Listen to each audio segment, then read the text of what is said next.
is not interested in the divers in the cages. They certainly don't look at us as food.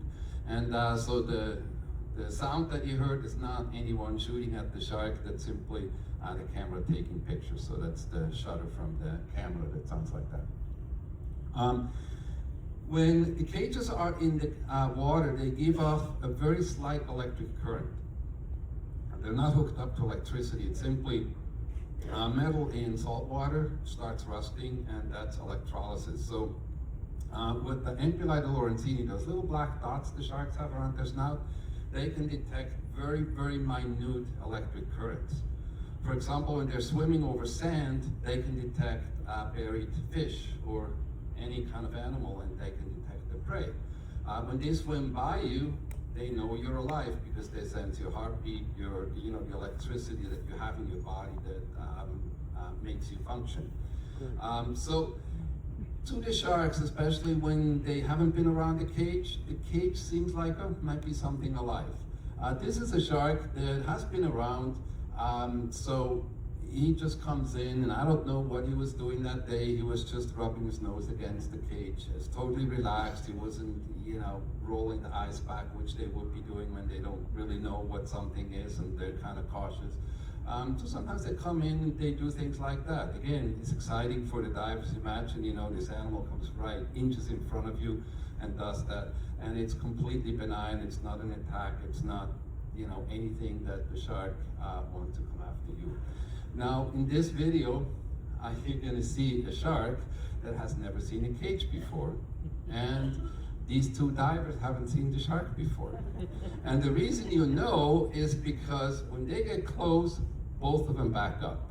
So you can tell the shark gets in and starts feeling, that slight electric current, so it could be alive, and it's like, oh, wait a minute, I don't want to get too close to that. And at the same time, the divers back up to the cage because they're, not too used to the sharks.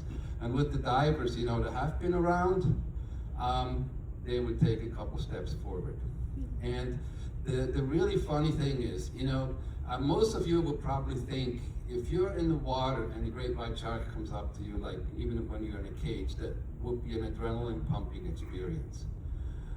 But the funny thing is, we get a lot of divers that are not certified divers. So when they're on the surface cage, the get a regulator, like you see on this picture there, you're just a little bit underwater, you have air from the boat, but a little water gets in the mask and people say, I can't breathe. Or, oh, my regulators, I can't get air from there. And they go like, oh, look, there's a shark. And they're like, all of a sudden, what they think, will be the scary part is actually what distracts them from having to breathe underwater or having water in the mask. So the adrenaline is getting in the cage, anticipating what might happen. But when it actually happens, the vast majority just go, wow. Just like the first time I saw, a shark and I lost my regulator because I was just, wow, my jaw dropped.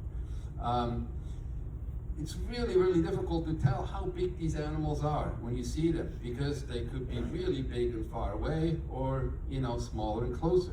We have 3 different sizes, extra large, huge, and oh my gosh. And this one here, and that one is about life size. It's about 15 foot. And to give you an idea of how big these animals get, a 15-foot female may or may not be sexually mature. So they have to be just around 15 foot to be mature. So even though these massive animals, like the ones that we saw before, we thought they're huge, they're juveniles. So a 14-foot female is not mature. That's still kind of a teenager. A lot of times, especially on TV, they say, oh, this is the biggest shark you've ever seen or ever filmed. So this Tsitsi metal, she's about 20 foot. And to give you an idea of, the reaction or what it feels like, check out the reaction of that guy. He's just like, I can't believe what I just saw. Check out the lady in the corner jumping up and down. Now, her name is Nicole, and she is actually the scientist that maintains the photo ID database. that was not her first rodeo. So she still got excited jumping up and down. And I don't know if you heard the hooting and hollering in there. I can neither confirm nor deny whether that was me. Might have been me. So even after all these years, I just totally get excited when I see them. For different reasons too. Initially I just wanted to see sharks. And then, it's like, oh, am I gonna see the same guys again? Who's back? And then, oh, are we gonna see new people or new sharks? So, you get a connection with them and you start caring about them and you just wonder what happened. Are you gonna see them again?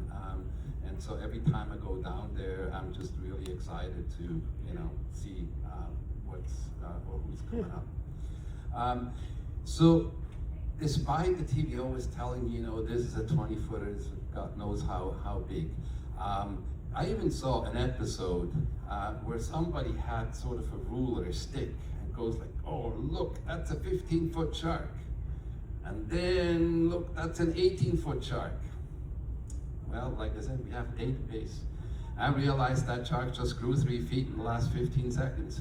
Unlikely, but so it's really difficult to actually, accurately measure one of these animals because they don't hold still for a measurement.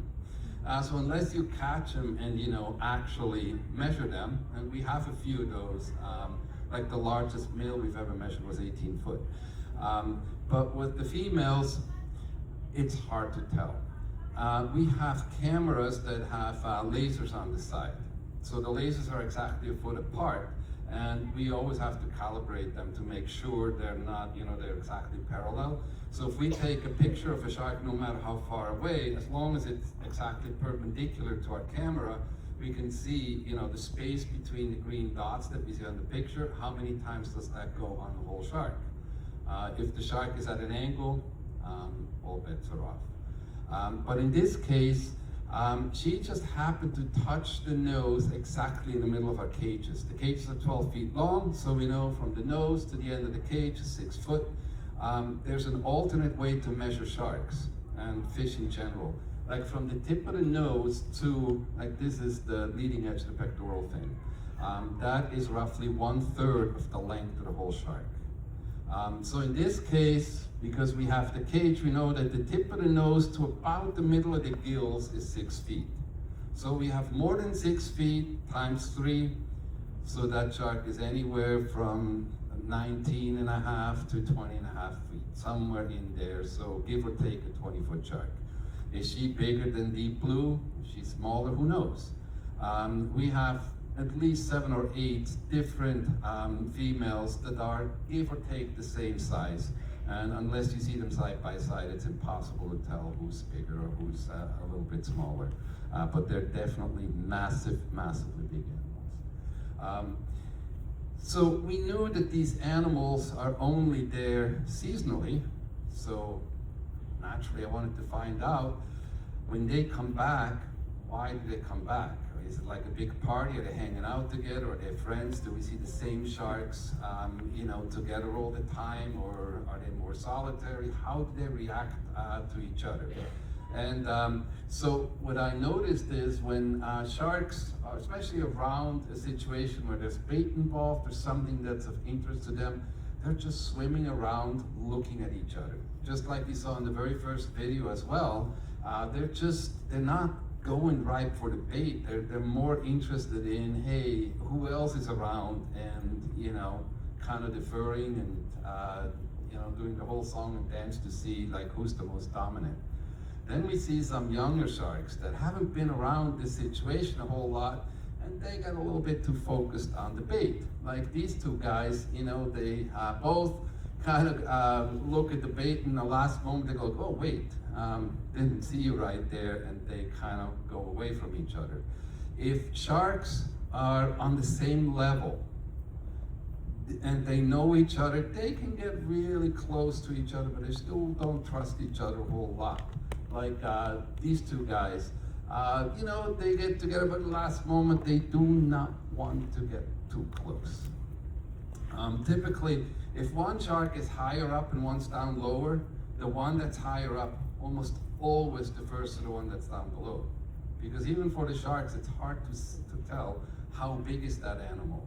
So they always try to be cautious, because if they get too close to another shark that's more dominant, this is what happens. They bite each other. Now, the interesting thing about them biting each other is it doesn't seem to bother them. Like, they swim around with these massive bites. This is the same shark that day. He just swims around, goes for bait, absolutely shows no distress, no difference in the behavior from the day before when it wasn't bit. Here's another one. You see like all these massive bite marks around the head, and it's just swimming around. And actually, when this shark is turning and swimming in front of the cage, check out the gills. This is the one that has the tail of a remora sticking out of the gills. So it's coming up right there. We do see these, different behaviors and how these, animals relate to each other. So because they have these massive bites and it doesn't seem to bother them, I don't think that they feel pain.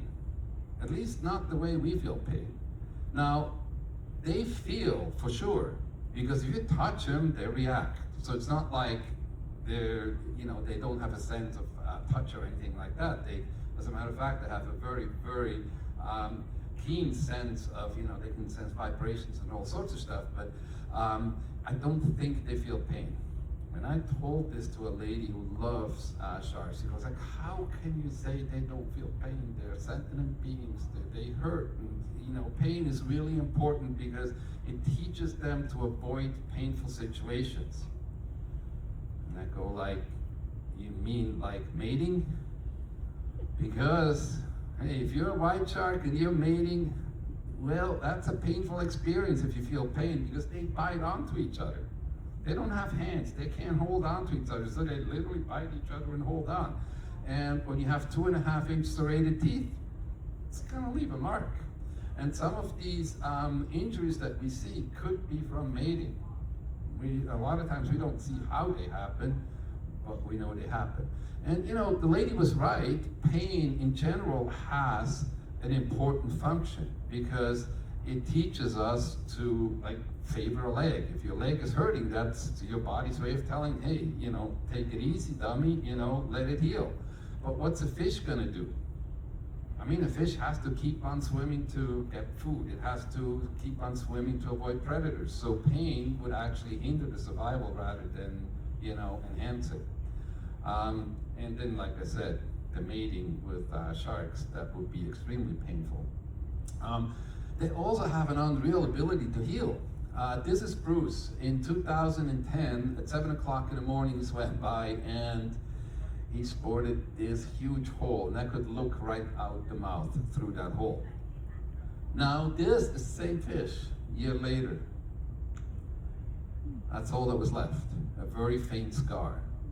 So I don't know how long it took to heal, because a year later, it was already completely healed. I don't know at what point that happened, but it was less than a year. So their ability to heal is unreal. This is Jugi, as a male, and we were worried about him because that was a vital part. I mean, he got bit right in the gills, and so that severely limited how much oxygen he would take. Well, a year later, he was almost completely healed.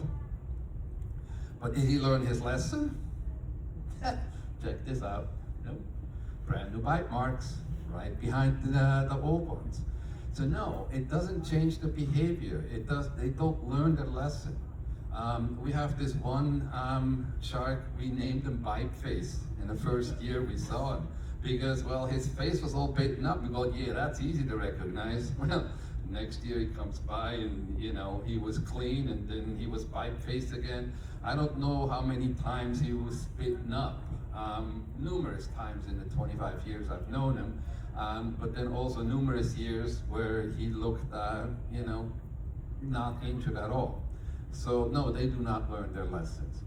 A lot of people also tell you, oh, these sharks, they love us, they want a hug. You know, they treat me as one of their own. And I'm like, oh, you better hope they don't, because I know what they do to smaller sharks to get too close. But look at that smile. I mean, she just wants a hug, right? And her name is, the official name is Screaming Mimi, but yeah, well, that's what she did. So I called her Kinky because she actually has a big kink in her tail. So when I first encountered her and I told Nicole, the one that has the database, I go, oh, Kinky, you know, I got a big kink in the tail, so she knows what shark I'm talking about. But so what happened here is, again, if this was on TV, right, I mean, the narrative would be just how lucky I am to still be alive, because I thought this shark was so nice and whatever, and then she viciously attacked me, and well, in reality, no. I wasn't even in the water, honestly. I had a 25 foot pole with a GoPro attached.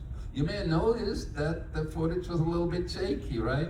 Because that's what happens when you have a long pole with a GoPro and you move it through the water with the resistance, starts vibrating, okay? And for the shark, you know, it looks at this tiny animal, because the GoPro has electronics in it. To the shark, that's an animal. The lens looks like an eye. And the shark's like, this tiny little critter does not get out of my way. What the heck is wrong with that? You know, swims by 2-3 times and then goes like, I want to figure out what the heck this is. And, you know, initially, it was just swimming by, looking at it, but eventually it was like, okay, let's go see if that's edible or what the heck this is. And when you look at this in slow motion, about a sweep and a half of that tail, and that camera was in her mouth. And I filmed this at 30 frames a second. So if you're not familiar with how photography or videography works, 30 frames a second simply means that the camera is taking 30 pictures each second, and then just like the old flip books, you know, with the pictures, you see 30 pictures in a second and you get the motion. That's how motion pictures get their names. 3 of those pictures were inside the mouth of the shark. 30 frames a second, that's 1/10 of a second. So when she was going for the camera, it took 1/10 of a second for her to bite and let go. So when they do attack something, it is lightning fast. So we knew that these sharks are only there seasonally. And then especially, you know, my buddies, the marine biologists, they go like, hey, we want to find out where the heck they're going when they're not around. So we go like, hey, let's put some tags on them.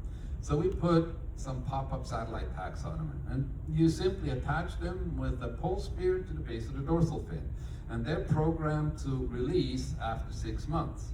So 6 months after we tag them, that tag goes to the surface, dumps the data onto a satellite, and we basically know where they're going.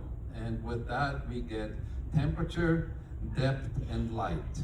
And with the light data is actually how we determine where they are, because it records at what time it gets dark, at what time it gets light, and it's not a super accurate way to do it, but that's only really happens at one place in the world, where, you know, the sunset and sunrise is at a precise time.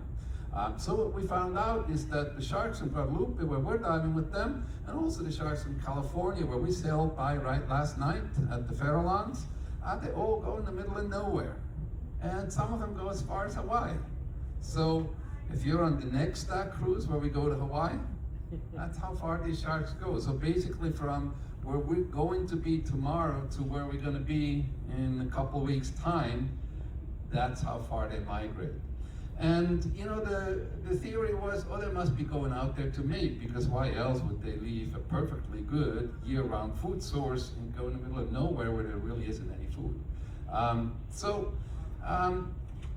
We got better satellite tags, the ones that we actually bolted on. And with those, we got as much as 6.5 years of data from one female shark named Kimmel. And we found out that when they leave their islands, that the males go much farther west than the females. The males go almost to Hawaii, the females stay farther east. And then 6 months after they leave, the males go back to to their respective islands, and we haven't tracked a single shark that will go from one island to the other. Sometimes they swim by the other island, but they always go back to their original aggregation site. The females, once the males leave, they go farther west.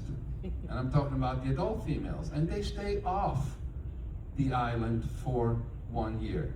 So they come back every other year. So we track them in about 12 to 14 months after they leave their respective islands.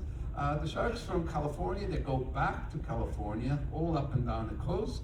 The sharks from Guadalupe, they go about halfway down the coast of Baja and into the Sea of Cortez, and that's when we see the pups. So now we know that we were totally wrong when we thought they're mating offshore. They're actually mating where we're diving with them, even though we've never watched it, we've never seen it. And now we know where they're pupping, off the coast of California, and in the Sea of Cortez, and off the coast of Baja. Because California is basically a nursery for juvenile white sharks. So we've known that for a long time, but we didn't really know where they're born.